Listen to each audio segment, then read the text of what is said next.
पाकिस्तानी नागरिकों के लिए भारत छोड़ने की डेडलाइन खत्म। अब तक सैकड़ों पाकिस्तानी वापस लौटे। बॉर्डर पे पाकिस्तानी नागरिकों की लंबी कतारें।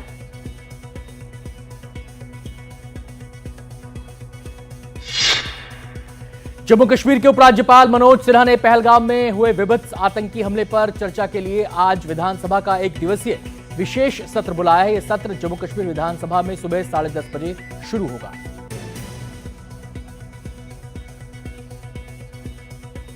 आतंक के खिलाफ खड़े हुए पहलगाम के स्थानीय नागरिक हमले के विरोध में बड़ा प्रदर्शन लगे। हम हिंदुस्तानी हैं, हिंदुस्तान हमारा है के नारे।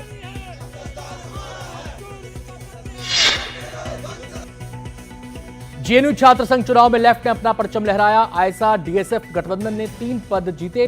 नीतीश कुमार अध्यक्ष चुने गए, मनीषा ने उपाध्यक्ष पद जीता, मुंतेहा फातिमा ने सचिव का पद हासिल किया। हालांकि एबीवीपी ने संयुक्त सचिव पद जीतकर 1 दशक से चले आ रहे सूखे को खत्म किया।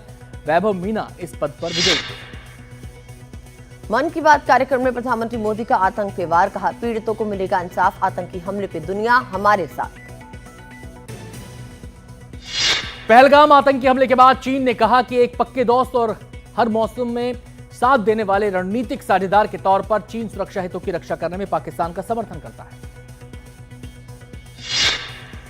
पाकिस्तान की मांग है कि पहलगाम हमले की जांच में चीन और रूस को भी शामिल किया जाए। पाकिस्तान के रक्षा मंत्री ख्वाजा आसिफ ने रूसी मीडिया रिया नोवोत्स्की को दिए इंटरव्यू में कहा कि इंटरनेशनल टीम जांच करे कि भारत के प्रधानमंत्री मोदी सच बोल रहे हैं या झूठ। पहलगाम हमले पर एक और बड़ा खुलासा। आतंक पर भारतीय सुरक्षा एजेंसियों का प्रहार जारी। सुरक्षा बलों ने अब तक 10 आतंकियों के घर जमींदोज कर दिए हैं। जिन 10 आतंकियों के घरों को विस्फोट के साथ उड़ाया गया है, उन्हीं में से एक शोपियां का अदनान साफी डार है, जो सितंबर 2024 में लश्कर के साथ जुड़ गया था। गृह मंत्रालय के आदेश के बाद जांच एजेंसी एनआईए ने पहलगाम आतंकी हमले का मामला अपने हाथ में लिया। एनआईए लगातार हमले की जगह पे मौजूद है और सबूतों की तलाश कर रही है। साथ ही पुलिस के साथ चश्मदीदों से पूछताछ कर रही है। एनआईए की टीम फोरेंसिक एक्सपर्ट्स की मदद भी ले रही है ताकि आतंकी साजिश का पर्दाफाश करने के लिए सबूत जुटाए जा सके। पहलगाम हमले को लेकर जम्मू कश्मीर से दिल्ली तक बैठकों का दौर जारी है। कल रक्षा मंत्री राजनाथ सिंह से मिलने सीडीएस जनरल अनिल चौहान पहुंचे। पहलगाम हमले और मौजूदा हालात को देखते हुए बैठक बहुत अहम थी। कश्मीर घाटी में आतंकवादियों पर भारतीय सुरक्षा बलों का प्रहार लगातार जारी है। बीते 3 दिनों में 10 आतंकियों के घर जमींदोज कर दिए गए। इनमें से लश्कर, जैश, टीआरएफ से जुड़े आतंकी हैं। इन्होंने पाकिस्तान में आतंकी ट्रेनिंग ली, फिर कश्मीर की घाटी में आके बड़े हमलों को अंजाम देने की साजिश रची।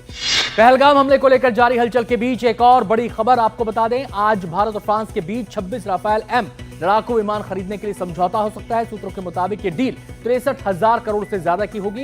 इन विमानों को नौसेना की ताकत बढ़ाने के लिए खरीदे जाने की तैयारी है। भारतीय नौसेना के युद्धपोतों ने कई सफल एंटी शिप मिसाइल की फायरिंग की। इनमें ब्रह्मोस मिसाइल भी शामिल थी। नौसेना के प्रवक्ता ने कहा, नौसेना किसी भी समय, कहीं भी, किसी भी तरह से राष्ट्र के समुद्री हितों की रक्षा करने के लिए युद्ध के लिए तैयार है, विश्वसनीय और भविष्य के लिए तैयार है।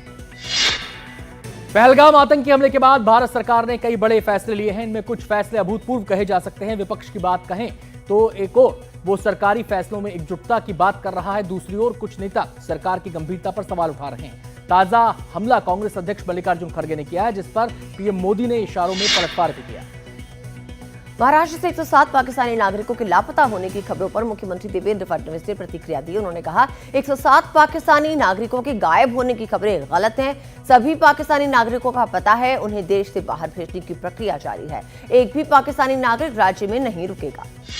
पहलगाम में हमले के विरोध में मुंबई के दादर में कई संगठन एक साथ विरोध प्रदर्शन कर रहे हैं। इन सभी संगठनों की एक ही मांग, पीड़ित परिवारों को मिले इंसाफ। सरकार हर एक आतंकी को उनके इस कायराना कांड के लिए कड़ी से कड़ी सजा दे। बीजापुर और तेलंगाना के सरहदी इलाके कर्रेघट्टा की पहाड़ी में सुरक्षा बलों का अब तक का सबसे बड़ा ऑपरेशन जारी है। सुरक्षा बलों ने नक्सलियों की सबसे खतरनाक बटालियन नंबर 1 को चारों तरफ से घेर रखा है। पुलिस को सूचना मिली थी कि माओवादियों के सबसे खूंखार लीडर हिडमा, देवा और सुधाकर कर्रेघट्टा की पहाड़ी में मौजूद हैं, जिसके बाद ऑपरेशन लॉन्च किया गया। दिल्ली के रोहिणी इलाके में झुग्गियों में भीषण आग लग गई। 2 बच्चों की मौत, सैकड़ों झुग्गियां जल गई। मध्य प्रदेश के मंदसौर जिले में हुए सड़क हादसे में 12 लोगों की मौत हुई है। बेकाबू कार ने बाइक को टक्कर मारी। बाइक से टकराने के बाद कुएं में गिरी कार। विवादित बयानों के लिए चर्चित नेहा सिंह राठौर की पहलगाम मामले में की गई टिप्पणी को लेकर मुश्किलें बढ़ती जा रही हैं। नेहा सिंह राठौर के खिलाफ लखनऊ में एफआईआर दर्ज की गई है। इसके अलावा गाजियाबाद से बीजेपी विधायक नंदकिशोर गुर्जर ने भी नेहा के खिलाफ कार्रवाई की मांग की है। पटना में कल भयंकर सड़क हादसा हुआ। तेज रफ्तार इनोवा कार ने पहले बाइक को टक्कर मारी और फिर अनियंत्रित होकर 16 से 17 लोगों को रौंदती हुई निकल गई। इस सड़क हादसे में 6 से 7 लोग गंभीर रूप से घायल हुए हैं। कूनो नेशनल पार्क में एक बार फिर से खुशी की खबर आई है। कूनो नेशनल पार्क में एक बार फिर से नन्हे चीता शावकों की आवाजें सुनाई दे रही हैं। मादा चीता निर्वा ने 5 नन्हे शावकों को जन्म देकर कूनो को फिर से गुलजार कर दिया। आईपीएल में कल सुपर संडे था। पहले मुकाबले में मुंबई ने अपनी लाई बरकरार रखते हुए लखनऊ को अपने घरेलू मैदान पर 54 रन से हराया। मुंबई ने इस मैच में बल्लेबाजी के बाद गेंदबाजी में भी शानदार प्रदर्शन किया।